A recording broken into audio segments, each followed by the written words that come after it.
जय हिंद साथियों। और ख़ास तौर पे जो लोग बिगनर्स हैं जिनको 25, 26, 27 में एग्ज़ाम देना है, मेनली 26, 27, 25 वाले बार बार एक क्वेश्चन पूछते हैं कि सर आंसर राइटिंग करते हैं तो पेन नहीं चलता है। इसमें भी जो 25 वाले हैं, देखिए सीनियरिटी के हिसाब से क्वेश्चन चेंज होते रहते हैं।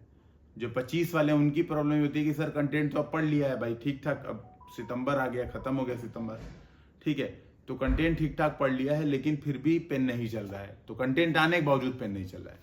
26-27 वाले तो अभी एकदम सुस्त पड़े हैं, इनको कोई टेंशन नहीं है जीवन में, बस टारगेट दिमाग में सेट हो गया है कि 26 में एग्जाम देना है, 27 में एग्जाम देना है, तो बहुत टेंशन नहीं है। लेकिन हाँ, एक प्रॉब्लम इनकी भी है कि सर आंसर राइटिंग हो नहीं पा रही है, कैसे करें आंसर राइटिंग, कब से स्टार्ट करें आंसर राइटिंग। तो ये क्वेश्चन बहुत ज़्यादा लोग पूछते हैं। अभी मैं पटना सेमिनार में गया था, पटना में मैंने पटना साइंस कॉलेज के, पटना यूनिवर्सिटी के बच्चों से बातचीत की, तो वहाँ पे भी ये कॉमन क्वेश्चन था। क्योंकि हर बच्चे अलग, एक दो बच्चों को मैंने बताया, मतलब वहाँ पे एक दो बच्चों को डिस्कशन किया, अलग से बताया, लेकिन फिर देखा कि लाइन से सब वही पूछ रहे हैं, अलग से आ रहे हैं कि सर ये आपसे एक पर्सनल क्वेश्चन पूछ रहे हैं, और पर्सनल के नाम पे फिर यही पूछिए जा रहे हैं। तो मैंने कहा कि एक ही बात बार बार बता के, तो मैंने कहा एक काम करो, रुको, शांति रखो तुम लोग, मैं जब घर पहुंचूंगा तो मैं एक वीडियो इस पे आपसे डिस्कशन का बना दूंगा कि कैसे हमें कब, कैसे, किस तरीके से आंसर राइटिंग करना है। हम लोग जनरली एज ए एस्पिरेंट जब आंसर राइटिंग स्टार्ट करते हैं तो एक कॉमन मिस्टेक करते हैं। सबसे पहले, जैसे मान लो बिगिनर हूं मैं, एज अ बिगिनर, अच्छा मैं आपसे एक बात बहुत क्लियर बता रहा हूं, जब मैं, बड़े भैया, हम लोग तैयारी स्टार्ट कर रहे थे यूपीएससी की, तो हम लोग को इन मामलों में गाइड करने वाला कोई व्यक्ति नहीं था। हम लोग ने इसीलिए कई अटेम्प्ट लग गए, 5 अटेम्प्ट मुझे लग गए, 4 अटेम्प्ट यूपीएससी में सेलेक्ट होने में मुझे लग गए। तो एक बड़ा कारण ये था कि इन मामलों में गाइड करने वाला कोई व्यक्ति नहीं था। हम लोग आपस में ही डिस्कशन करते थे, गलती करते थे, गलती सीखते थे, फिर वहां पे पहुंचते थे। आप इस मामले में हम लोग से आगे हो कि आपको एटलीस्ट ये बात आइडिया है कि नहीं यार, ये वाला प्रोसेस इस तरीके से करना है, आपको गाइड करने वाले लोग हैं। तो मैं आपसे बताता हूं कि एक एरर जो नए एस्पिरेंट करते हैं कि अभी क्या हुआ, नए एस्पिरेंट 2 गलतियां करते हैं, बेसिकली 2 गलतियां, खासतौर पे वो एस्पिरेंट जो कोचिंग ज्वाइन करते हैं। तो मान लिया आपने कोचिंग ज्वाइन किया, क्या करते हो, जाते ही डे 1 पे आंसर राइटिंग स्टार्ट कर देते हो। तो कोचिंग है, सपोज मान लो कोचिंग में इकोनॉमिक्स की क्लास पढ़ाई जा रही है, तो पहली क्लास लेने के तुरंत बाद एक क्वेश्चन इकोनॉमिक्स पे तड़कता फड़कता कोचिंग के टीचर इंप्रेस करने के लिए कि देखो जो मैंने कंटेंट पढ़ाया है वही कंटेंट यूपीएससी ने पूछा है, वही कंटेंट देखो पीसीएस ने पूछा है, सीधे सीधे मेरा पढ़ाया क्लास को रट लिया, तुम्हारा काम हो जाएगा। और टीचर अनजाने में उसको गहरी खाई में कूदा देता है। क्यों भाई, एक बच्चा है जिसने तैयारी स्टार्ट की, उसको यूपीएससी के डायमेंशन अभी नहीं पता है, उसको कतई, मैं सीधे बोलूंगा, जब आप डे 1 पे तैयारी स्टार्ट कर रहे हो, कतई आपको यूपीएससी के प्रीवियस ईयर क्वेश्चन, मेंस के तो बिल्कुल नहीं देखने चाहिए, बिल्कुल बैन। टॉपर्स कॉपी डे 1 पे कभी नहीं देखनी चाहिए, क्योंकि आप क्वेश्चन देखते ही मेरे जैसे व्यक्तियों को बहुत ज्यादा डिमोटिवेशन होता है कि यार ये चीज तो हम कभी लिख ही नहीं पाएंगे, हमें ऐसा लगता है, हमने पढ़ा कुछ नहीं है, हमें ऐसा लगता है यार ये चीज तो हम कभी कर ही नहीं पाएंगे।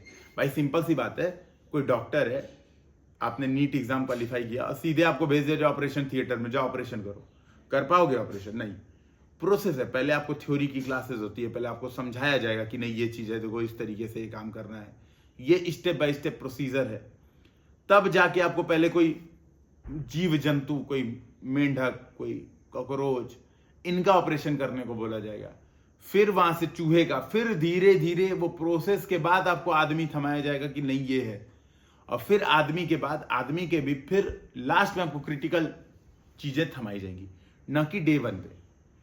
हम जब तैयारी करते हैं तो हम यही गलती, अति उत्साह में यही गलती कर देते हैं। डे 1 पे हम क्या करते हैं, और मैं इस बात को बहुत जोर देके बोल रहा हूं, डे 1 पे हम लोग क्या करते हैं, सीधे यूपीएससी का प्रीवियस ईयर क्वेश्चन या सीधे टॉपर्स कॉपी देख लेते हैं, और आधा हमारा तैयारी रास्ता भटक चुकी होती है, आधी तैयारी मेरी रास्ते भटक चुकी होती है। करना क्या है, सबसे पहले इस बात को समझिए, आंसर राइटिंग एक आर्ट तो है ही, लिखना एक कला है, लेकिन ये जो कला है वो प्रोसेस से आती है।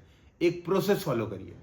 कभी भी मुझे यहां से, मान लो पीछे आप देख रहे हो खिड़की है, मुझे यहां से नीचे जाना है, तो मैं सीढ़ियों से जाऊंगा तो क्या होगा, आराम से नीचे पहुंच जाऊंगा। यहां से सीधे खिड़की खोलूं और नीचे छलांग मार दूं तो जल्दी पहुंच जाऊंगा नीचे, लेकिन हाथ पैर तुड़वा बैठूंगा।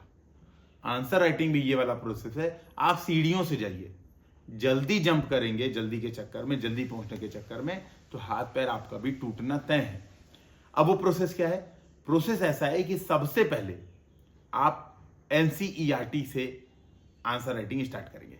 लेकिन यहां पे भी क्वेश्चन आता है, सर कब से स्टार्ट करें? क्या आज एनसीईआरटी पढ़नी शुरू की, आज आंसर राइटिंग स्टार्ट कर दें? इसका आंसर है बिल्कुल नहीं, कतई नहीं। पहले रीडिंग एनसीईआरटी की कर ली हमने, 6 से 12 तक की, जिसे पढ़ना है वो व्यक्ति 6 से 12 तक की पढ़ ली। एनसीईआरटी किस तरह से पढ़ना है, कैसे पढ़ना है, इसके लिए मैंने एक वीडियो अलग से बनाई हुई है। आप सर्च करोगे how to read NCERT by Gaurav Tripathi IPS, आपको वो वीडियो पहले नंबर पर मिल जाएगी। एनसीईआरटी जब हमने एक रीडिंग कर ली, ठीक है, हमने सिंगल रीडिंग कर ली एनसीईआरटी, ठीक। एनसीईआरटी के पीछे के जो क्विजेस हैं, सिंगल लाइनर जो क्विजेस हैं, उसको सॉल्व किया, 60% हमारी एक्यूरेसी बनने लगी। जब ये चीज अचीव हो जाए तब हमें आंसर राइटिंग स्टार्ट करनी है। तो सबसे पहले हमें एक आइडिया एनसीईआरटी का जब हो जाए, जब हमने 60% नंबर स्टार्ट करने लाने शुरू कर दिए, तब हमें क्या करना है? आंसर राइटिंग स्टार्ट करना है। अब बात यह आएगी कि जब सर कौन से क्लास का पता करें कि 60% बन रहा है, तो मैं यही कहूंगा 11th 12th 9th से लेकर 12th तक की रैंडम 5-6 किताबें उठाइए, पूरे रैंडमनेस के साथ। आपको भी ना पता हो कि आप कौन सा उठाने वाले हैं। 5-6 किताबें उठाइए रैंडमनेस के साथ, उनके रैंडम चैप्टर्स ओपन कीजिए और उसके पीछे के क्विजेस, जो ऑब्जेक्टिव क्विजेस हैं, उसको सॉल्व कीजिए। अगर आपका लगभग सभी में एवरेज स्कोर ग्रेटर देन 60% है, इसका मतलब है कि आप आंसर राइटिंग करने योग्य हो चुके हैं एनसीईआरटी का। अब आप आंसर राइटिंग कर सकते हैं, ठीक है। एनसीईआरटी आपको आइडिया हो चुकी है। कोई एनसीईआरटी के नोट्स और इन चीजों पर बातचीत नहीं करनी है, कोई नोट्स नहीं बनाने, ठीक। अच्छा, जो लोग एनसीईआरटी स्किप कर दिए हैं, मान लो एनसीईआरटी, कई लोग ऐसे होंगे ना कि भाई 25 में एग्जाम देना है और एनसीईआरटी स्किप कर चुके हैं, कोई ना कोई कोचिंग ज्वाइन कर चुके हैं, कुछ ऐसा किया, कुछ ऐसे लोगों के आइडियाज में आए, एनसीईआरटी स्किप कर दी।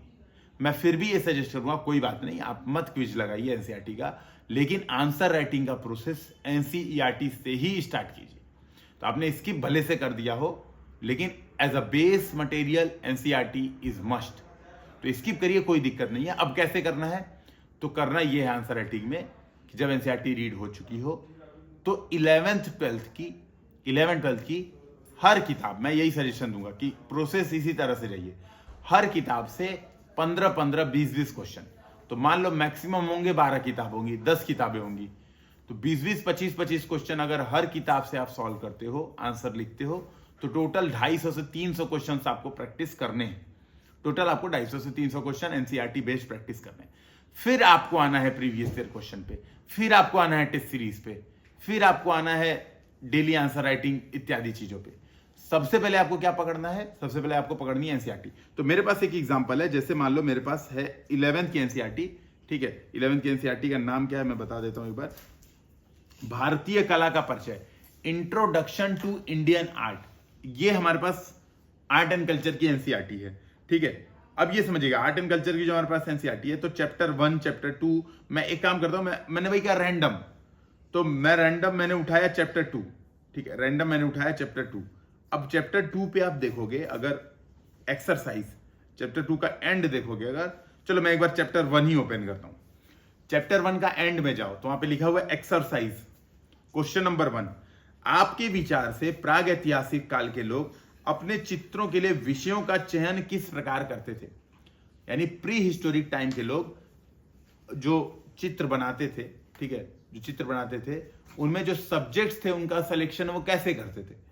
अब इस पे आपको 100 शब्द लिखने हैं, यही आपका होगा आंसर राइटिंग का स्टार्ट, ठीक है। तो मैंने आर्ट एंड कल्चर मैंने कहा, मैंने randomness, art and culture random तरीके से उठाया। आप चाहो तो आप पॉलिटी उठा सकते हो, आप चाहो तो आप हिस्ट्री उठा सकते हो, आप चाहो तो आप ज्योग्राफी उठा सकते हो। मैंने कहा रैंडम जो चीजें निकले 11th 12th की रैंडम चैप्टर्स में से 2-3 क्वेश्चंस इसके आंसर लिखिए। इसके आंसर के लिए सबसे बड़ी बात है, आपको कोई भटकना नहीं है। इसका आंसर ऊपर ही दिया है कि विषयों का चयन चुनाव कैसे करते थे। तो चित्रकारी देख के पता लगा कि वो लोग सामाजिक जीवन को एंजॉय करते थे, शिकार करते थे। तो जो डेली एक्टिविटी करते थे वही उनके विषय होते थे, ठीक है, वही उनके विषय होते थे। आप इस तरीके से अगर देखोगे ऊपर जो चैप्टर का स्टार्ट है तो वहां पे ये चीजें, ये आंसर लगभग लाइन बाय लाइन दिया हुआ है, ठीक है। ये आंसर लगभग लाइन बाय लाइन दिया हुआ, आपको भटकने परेशान होने की जरूरत नहीं है। तो आपको रीड करना है वो कंटेंट और फिर इसका आंसर लिखना है, तो रीड जरूर करना है। इससे क्या होगा, इससे आप इस प्रॉब्लम से भी बच जाओगे। जैसे पहले जब मैं कोचिंग इंस्टीट्यूशन प्रॉपर रन करता था तो मैंने एक Srijan daily answer writing program start करवाया था। हिंदी मीडियम का यूनिक प्रोग्राम था वो, ठीक है। अभी भी उम्मीद है चलता ही होगा सही तरीके से। तो वो जो आंसर राइटिंग प्रोग्राम था, तो वहां पे बच्चों की एक कॉमन प्रॉब्लम आती थी कि सर क्वेश्चन का कंटेंट खोजने में हमें 1-1.5 घंटा लग जाता है, क्योंकि हम गूगल सर्च करते हैं, ढेर सारे टॉपिक्स आते हैं, हम ढेर सारे टॉपिक्स की एनालिसिस करते हैं और बहुत ज्यादा समय लग जाता है। इस प्रोसेस में अगर आओगे तो आपको कहीं सर्च नहीं करना है।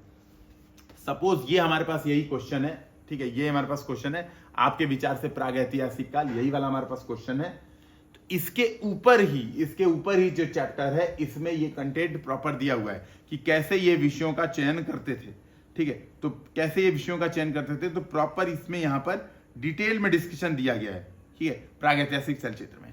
इसी तरह से मैं बात करूं जो सेकंड चैप्टर है, सेकंड चैप्टर में देखोगे सिंधु घाटी की कलाएं, है ना, आर्ट ऑफ हड़प्पन वैली या सिंधु इंडस वैली। यहां पर देखोगे अगर एक्सरसाइज में जाओगे तो पहला क्वेश्चन है, ठीक है, सिंधु घाटी के लोग कला प्रेमी थे, इस कथन को न्यायोचित ठहराएं। यानी वो क्या थे, आर्ट लवर थे, जस्टिफाई करना है, जस्टिफिकेशन देना है। सारा कंटेंट ऊपर है कि कैसे वो सौंदर्य कला के प्रेमी थे, तो आप बताओगे कि मन के बनाते थे, मालाएं बनाते थे, ये सब बनाते थे। कैसे वो ये आप कह सकते हो स्थापत्य कला के प्रेमी थे, तो आप बताओगे कि यार आपको वो मिलता है, अन्नागार मिलता है, जो भी चीजें आपको पता है, वो सामूहिक चीजें मिलती है, वो आपको पता चलेगा। बताओगे कि वो नृत्य कलाओं के भी प्रेमी थे, तो बताओगे कि नर्तकी की मूर्ति मिलती है। सबूतों के आधार पर आंसर दोगे, जो कि सबूत यहाँ पे सारी चीजें दी हुई। न्यायोचित ठहराना मतलब सबूत देना है। इस तरीके से जब आप आंसर राइटिंग स्टार्ट करोगे तो एक प्रोसेस में जाओगे, एक फ्लो में जाओगे और मेरी तरह 4-5 अटेम्प्ट लगाने से बच जाओगे। क्योंकि मैंने यही किया, मैंने क्या किया, डायरेक्ट कूदा, डायरेक्ट प्रीवियस ईयर क्वेश्चन उठाए, तो लगा यार ये तो होगा ही नहीं। फिर टॉपर्स कॉपी, फिर भटकना शुरू किया, एक अटेम्प्ट दे लिया, प्री निकल गया। भाई एज अ एस्पिरेंट हमारे अंदर क्या होगा, हमारे अंदर नॉलेज ही तो हो सकती है, हमारे अंदर कर गुजरने की क्षमता ही तो, यही तो चाहिए एज अ एस्पिरेंट। लेकिन हम सही डायरेक्शन में कर गुजरे, तो मैंने भाई कहा कि नीचे हमें जाना है। एक रास्ता जो मेरे सामने से होके जाता है उल्टा, हमें लग रहा है कि ये उल्टा रास्ता है, और एक है जो कि जस्ट आपको दिखता है बड़ा नजदीक रास्ता है, सीधे कूद गया। जो दुनिया है, जो वास्तविक दुनिया है, जो कोचिंग इंस्टीट्यूशंस है, वो क्या करते हैं, आपको ये वाला रास्ता दिखाते हैं, देखो बड़ा आसान है, सीधे गए, जंप मारे, फटाक से नीचे डायरेक्ट। लेकिन वो ये नहीं बताते इससे पैर टूट जाएगा, इससे हाथ टूट जाएगा भाई, है ना। तो इसके लिए वही लोग चाहिए जो एकदम मजबूत हो। ये वाला रास्ता भी नो डाउट कि आप कहोगे सर कुछ लोग तो एक तल्ले से कूद जाते हैं, हो सकता है कूद जाए, ऐसे ही कुछ बिरले यूपीएससी में भी होते हैं जिनको एनसीईआरटी ये सब करने की जरूरत नहीं होती है। 99% आबादी जो ये सीढ़ियों का चयन करती है, उनके लिए सिंपल सी बात मैं यही कहूंगा, आप इस प्रोसेस को फॉलो कीजिए, तो आपको ना कंटेंट की दिक्कत आएगी, पहली बात, एनसीईआरटी ढंग से तैयार हो जाएगी, ये दूसरी बात। तीसरी आपकी इशू खत्म हो जाएगी, सर पेन नहीं चल रहा है, तो ये भी बात खत्म हो जाएगा। चौथी बात, कब पढ़ना है ये भी खत्म, कि भैया एनसीईआरटी रीड करने के बाद पढ़ना है या आंसर राइटिंग करना है, ये भी प्रॉब्लम खत्म हो जाएगी। इस प्रोसेस में कितने क्वेश्चन लगाने, तो मैंने ये भी डिस्कशन कर लिया कि लगभग 250 से 300 क्वेश्चन आप प्रैक्टिस करने की कोशिश कीजिए 11th 12th बेस्ड एनसीईआरटी के। इतना कर लीजिए, मेरी बात मानिए, आप कई साल अपने बचा लेंगे, आपको परेशान होने की एकदम जरूरत नहीं पड़ेगी। फिर कोई डाउट हो, अभी भी कुछ चीजें रह गई हो, ठीक है, तो आप कमेंट सेक्शन में बताइए, मैं उस पर भी डिस्कशन कर लूंगा। जय हिंद, जय भारत, फिर मिलते हैं।